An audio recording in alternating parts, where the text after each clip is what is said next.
What's up mga ka-vlogs? Vlog-vlogan na naman. For today's video, samahan niyo akong mag-unbox ng isang item from Lazada.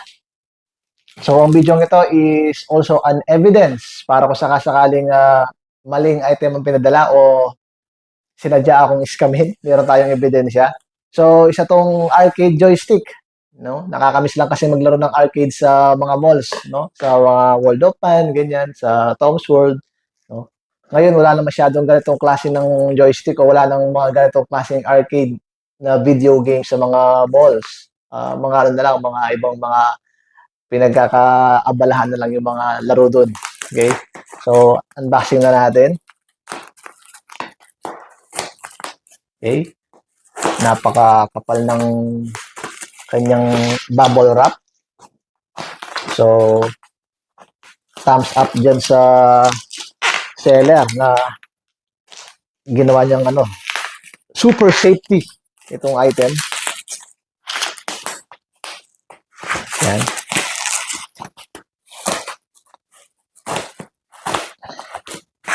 Yan.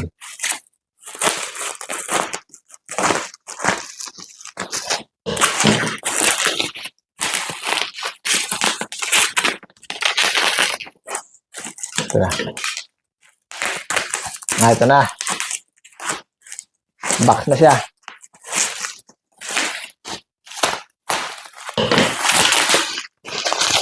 Yan.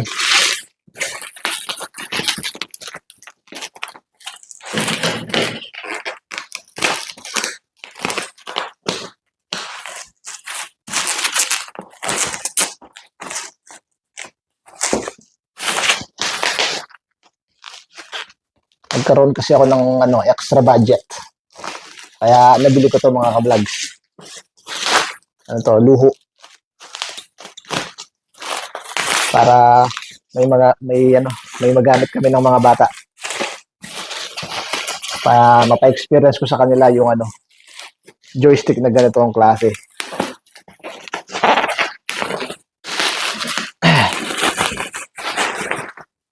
Yan. So, sa loob ng bubble wrap, meron pa siyang box. Yan. Tanggalin natin itong kanyang plastic. Saka karton.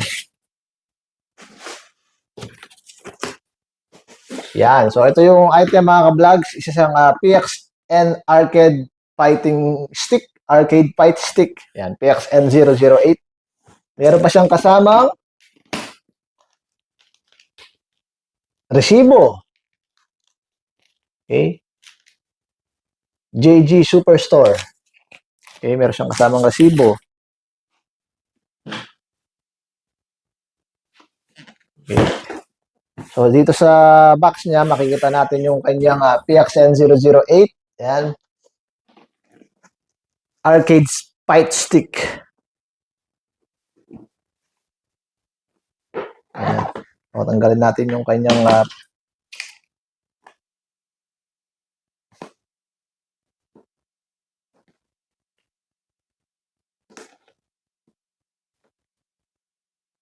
yan. So, pwede to sa PC, PS3, PS4, X1, X Series, NS, and Android. No? So, dito sa loob ng box, meron siyang manual. Pero alam naman natin, tayo nagbabasa ng manual. Meron siyang kasamang USB, Type-C. Tanggal na kagad sa kanyang balot. Tapos, another USB, micro USB naman to. And then, box lang to for safety. And then, yung mismong arcade na. Ito na siya. So, wala na laman yung box, mga ka-vlogs. Tabi na natin. So, may balot pa siya. Tanggalin natin. So, yung kanyang connection is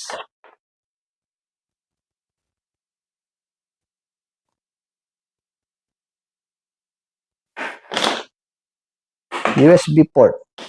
Mahaba-haba din yung kanyang report. So, buksan na natin. Ito.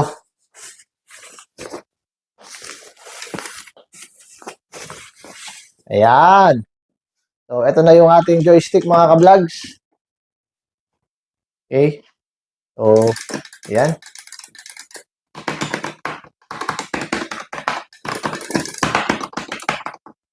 So, meron siyang mga buttons dito sa taas. DPLS, turbo, touchpad, share, home, options, L3SL, tsaka R3SR. Tapos, 8 yung kanyang buttons, tsaka yung pinaka-stick o yung ating joystick. Meron siyang USB port dito para sa PlayStation. And then, meron siyang saksakan ng headphone dito. Pagka gusto mo mag-headphone. So, ayan siya mga ka-vlogs. So, testingin natin kung umaandar. Kuha lang ako saglit ng laptop para dun sa ating game. Yan.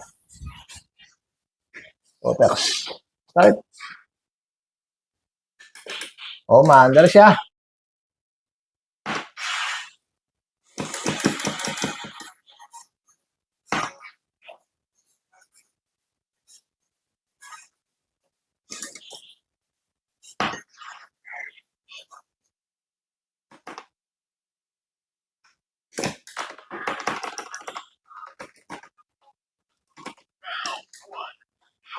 Tag.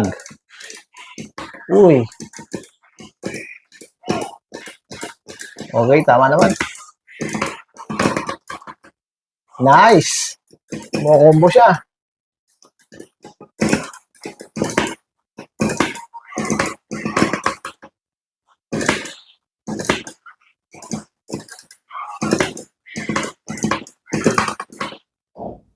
Uy, nag-lag pa yung laptop ko.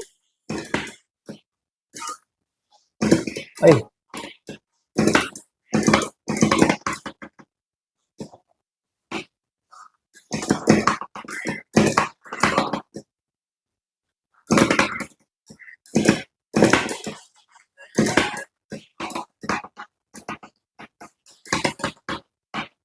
Nice. Maandar mga ka-vlogs.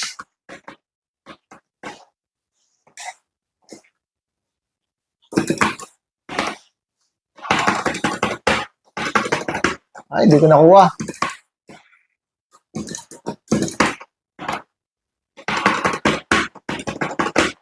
Hindi ko nakuha ulit.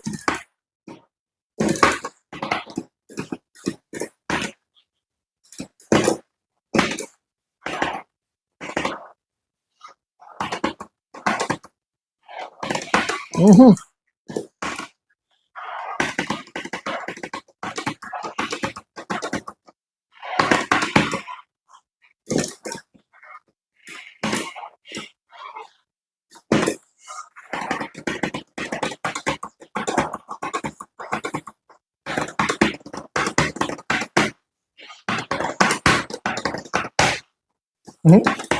Hindi ko nakuha. Ay, nag-lag pa.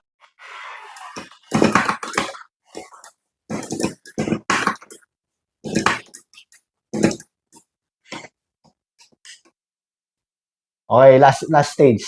Bago natin i-finalize to mga ka-vlogs.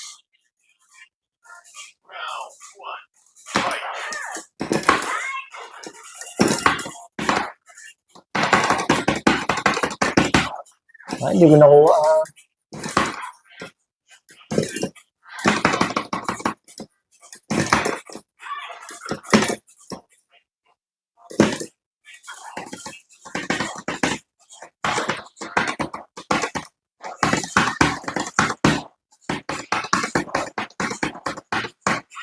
Nice. Boo! KO.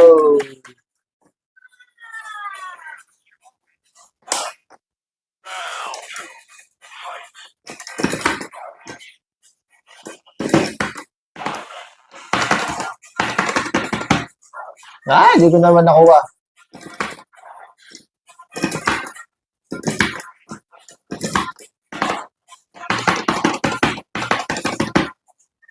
Nice. Booms.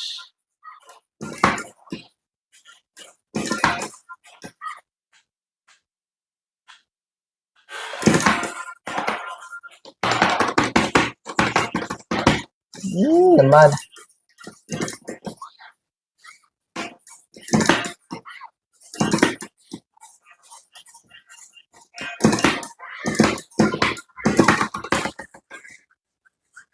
Nice.